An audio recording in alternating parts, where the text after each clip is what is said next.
G'arib Sayohat filmidagi Yuxuan Dadi Yorun Sultan qanchalik yomon, buning zot qanchalik martaba, buningki cho'llisi Xitoy qanchalik cho'ng bu sanjida. Endi nurg'unlar biz ko'rgan televiziya teatridagi Sunukun arishni ma'lumot qilgan chaqda bu Yuxuan Dadi Jozning ostiga kirib oldi bu Yorun Sultan. Qo'rqib ketgan bir latg'ilab tursa bu Maşmi yaman bulamdı deyişinler mümkün. Hem de biz ko'rgan televiziya teatri asosliq bolalar uchun ommabop qilib ishlangan. Shuningda buning yumoristi, qiziqarli narsalar nihoyat ko'p. Ondan hatto olvas jinlarmi odmiylashtirilgan. Shuni biror biz qo'rqib ketgidek undaq olvaslar chiqmaydi. Hem asli asar kelsak bu Yuxuan Dadi Yorun Sultan o'ylab bakın navat uning oshindaq hech qanday mard yo'q. Aşındaq bir qo'rqinchoq odam bo'lib qolsa, bu qo'l ostidagi eyliq avliyo amdiyalarni qandoq boshqurdi? Ular qandoq buning farmoniga bo'ysundi? Qandoq buning qo'shqo'llab vaqul aqadab turdi? O'ylab baxın, masalan buning qo'ldagi avliyo peshvosi, falak peshvosi, munarchi falakshatiga har qanday bir huquq tatilishi mumkin-ku shu zaman. Tatib va sendek latxonni ishlatmaymiz bo'ldi. Shundami? Bu Yorun Sultan'ın Yorun Sultanlık mertebesi çıkış için Yorun Sultan buluş için 1750 müşkülatını baştan geçirgen deydi. Yine nurgulluğa nimede 10.000, 100.000 dep mi bağımdı. Ben 1750'ni ölçem kıptırayım. 1750 müşkülatını baştan geçirgen deydi. Tansın bir rulayının kol astıdaki butsatva buluş için aran 81 müşkülatını baştan geçirdi.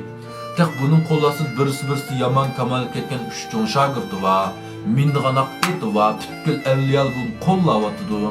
Shundaq turib qanchalik tasta bu mashg'ulotni boshdan kechirdi bu Tansin. Endi Yorun Sultan qarangli bu butkul mashg'ulotni yolg'iz boshdan kechirdi 1750 mashg'ulot. Har bir mashg'ulotni besib o'tish uchun 1000 yil vaqt ketgan deydi. Bu Yuxuan Dadining bu besib o'tgan bu mashg'ulotlarni bu jarayondagi azob, uqubat, qiyinchiliklarni odatdagi bir avliyo bardoshlik berolmaydi bundaq cho'ng sinoqlarga.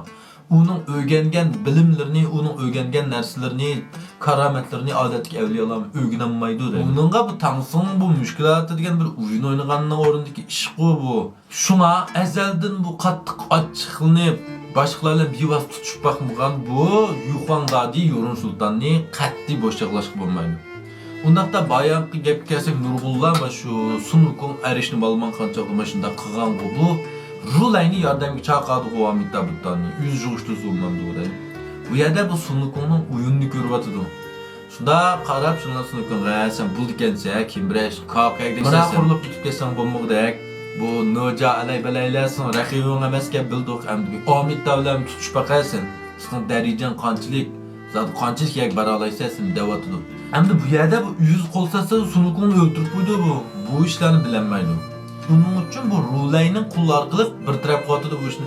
O'ylab baqinglar bu rulaydimi yordam so'ramdi bu yer buyruq qilyapti, farmon qilyapti rulayga. Chapsandanglar Amitabh hozirlik kelsin dedi. Hargiz Amitabh deb baqinglar bir bekavos bir kipi mashqi yordam qilibdi deb to'yanchilik bilan so'ramdi buni. Farmon qilyapti Amitabh kelsin nega hozirda. Mo'sh gapdan buning cho'llisini qanchalik yomonligini o'qitaysan bilalaysiz. Endi ikkinchidan bu Sunukunning ustozining Puti Lavzu ekanligini bilib bo'ldi. Biladi buni. Shunga bu Puti Lavzu bilan bevosita qarshilashib qolib yo'q buni. Shunga bu ishni rulayning qul orqali bir taraf qo'ydi. Endi buni yana qaylamsanlar biz ko'rgan televiziya teatridagi biz ko'rgan uchurlar orqali yana bir isbotlab baqaylik. Rulay bu Sunukunning eng qaltismardi Amitabh alqan gumpisi orqali bir taraf qildi. Anasir tig'i bostirib qo'ydi. Sunukun eng dastlab besib qolgan vaqtda bu tog'dan chiqib ketgan. Tas qolgan. Ozli qolgan bu tog'ni yurib o'tib chiqib ketgan. Shundaqmi ya? Lekin naqma shu vaqtda su'alqi rulayninki bir chapligi, farmon chapligini taq chaplab qo'ygandan keyin Sunukun besilib qoldi. Buni yesak, bu chaplaq qanday kuchga ega etsan, bu chaplaqning ostida hech qanday sehr karomat jadu ishlatgil bo'lmaydi.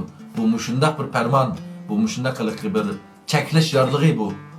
Shuning uchun bu yerki Sunukun endi chitiyan dashin emas. Bu eng dastlabki shixov, eng dastlabki maymun, tash maymun olib kelib qoldi. Shunga Chivin Pasha deganlarga o'zgarib chiqib ketmaganining sababi shu, chiqib ketmaganligining sababi shu. Nurg'unlar buni bekyo'nib ketgan. Endi bildinglarmi? Endi bu Yuhuan Dadi chu, Yorun Sultan chu desanglar, oylap bakinglar Fengshan aymog'iga yağmur yağdırmagan elik kısmıda. Şunun bilan bu Yorun Sultan mandal qıpırtal un taq bilan Gürüş tağını payda qilib qo'ydi. Sun hukum bu yerga chiqib butkul martin ishiltib puylab banqib midirtamidi, hatta bacım yordamga keldi bu ikkisi bir yo'qmi bu tağını. Hech nim qilamidi bu kichkina un taq bilan Gürüş tağını. Demak, mush ikki selishtirumdilla Yorun Sultan bilan Amitanning martini selishtira oldinglarmi? Demak, Yorun Sultan bu haqiqatan yaman, sehr karomatga to'lgan katta avliyo, intayin aqlli, ham yeshimi eng cho'ng, tajribasi intayin mo'l. Shuni aldirab bu bir atal maymunga ochiqlanib ketmaganining sababi shu.